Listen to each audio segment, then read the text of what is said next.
Okay, so this is part 2 of the Power Teacher Pro tutorial. It's going to show you some of the basics of using the score sheet and creating assignments, as well as duplicating and editing assignments. So as you'll see in front of you, I've logged into my demo account. The view that you see is the assignment list view.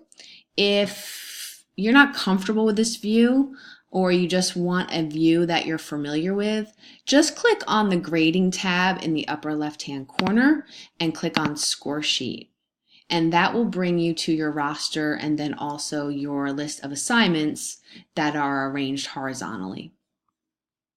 All right, so what's really nice is that you'll always have the Create tab in the upper right-hand corner of your screen. That will never go away, so you'll be able to create assignments or categories whenever you'd like. You also are able to toggle in between your course sections by using that top middle blue tab. That never goes away. So let's say that you would like to create an assignment. So I'm going to click Create Assignment. Now, one of the most popular requests by teachers was that they really wanted to be able to copy their assignments to multiple classes at once. So now you can. So now when you create an assignment, you have the option of selecting the class that you'd like to assign it to. So you can choose just one section or maybe all of the sections. So I'm just going to choose my other chemistry class.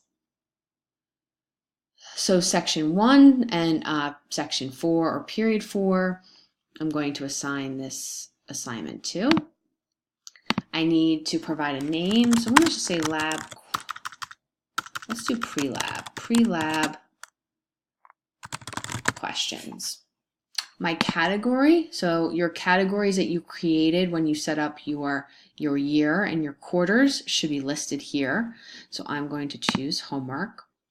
Now you have the option to choose the score type. Most of us use points, but if you don't, you have other options there. You might also want to just choose collected only, just to acknowledge that you've received the assignment or received assigned syllabus or a field trip permission form, whatever it might be. I'm going to choose points. My score entry points, now that is the total possible. I'm going to provide 100. Some of you use 10, some of you use 20. Whatever the total possible point value would be, you would enter there. Put 100. You also have options of adding extra credit points if it applies, and also choosing to weight an assignment a certain way. Again, many of you probably won't use these options, but they're there for you.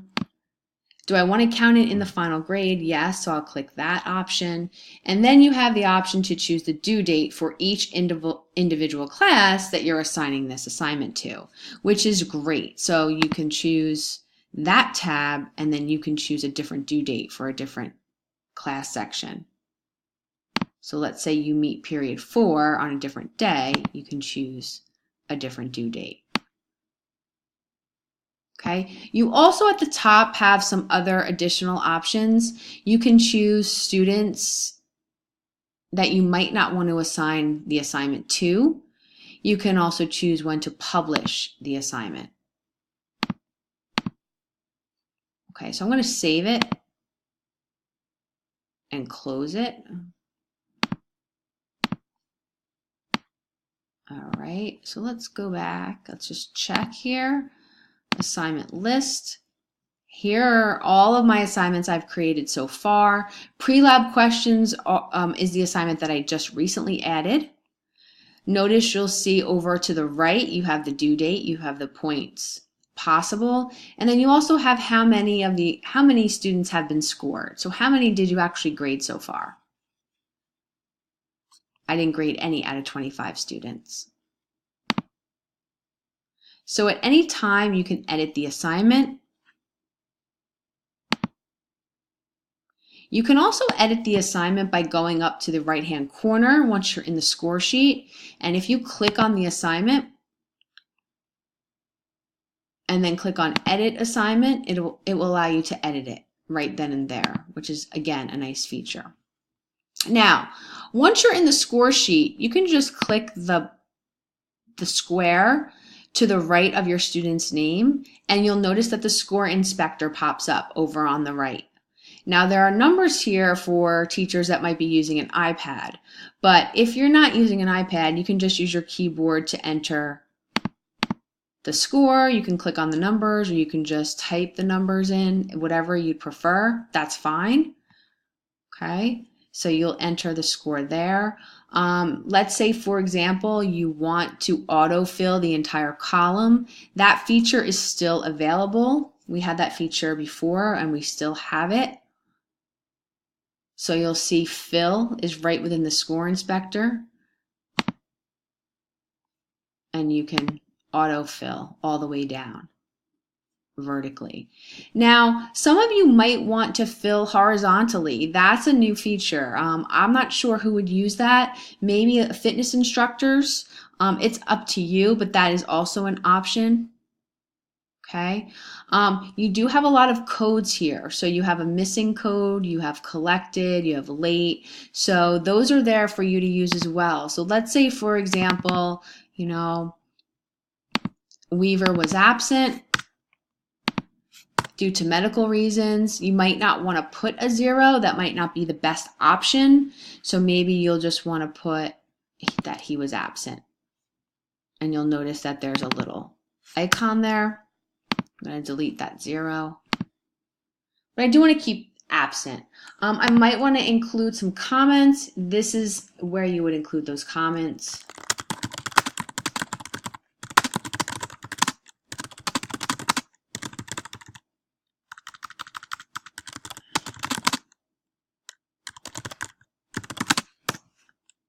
So I added a comment for Weaver. Weaver was absent and should see me to set up a schedule to make up his work. You'll notice there is a little blue icon in the upper right-hand corner of Weaver's score box there. All right, so a couple different options.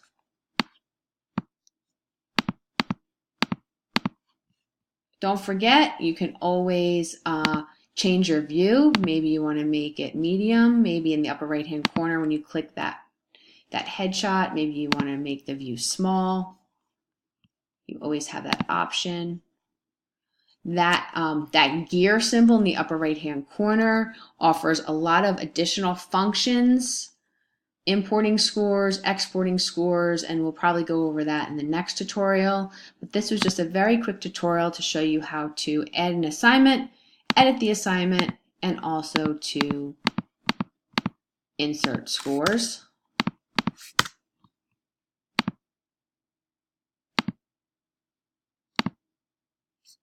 Let's save them.